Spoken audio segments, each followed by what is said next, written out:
Hey, it's Mark Weiss. I have an interesting story, a kickback story to tell you. Hopefully it's instructive, keep you out of the same type of mess. This involves a physician, a woman named Bibi, and I may mispronounce her last name. It's either Sattar or Sattar, and her parents, who are not physicians. The parents owned a blood draw service.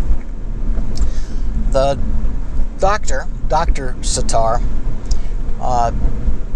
just entered into a civil settlement with the U.S. government, resulted from a whistleblower lawsuit, a False Claims Act lawsuit, alleging that she was being paid kickbacks of $25 per patient.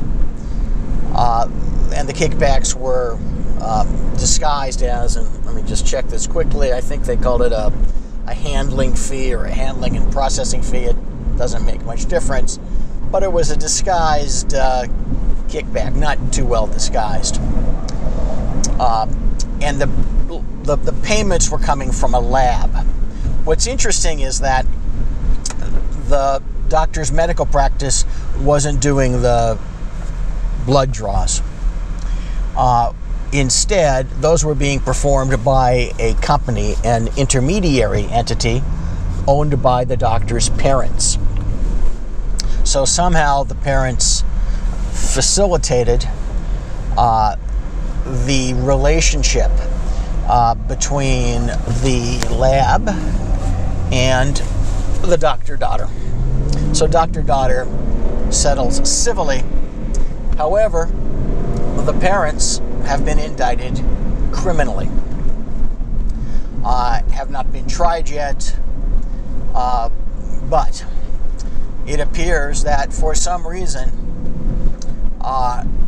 they are taking a much harder fall. Now, is that to shield their daughter? No idea, but it certainly looks that way to me. So query.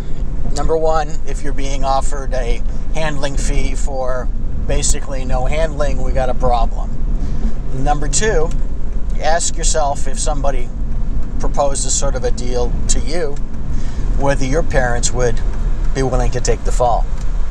Something tells me they wouldn't.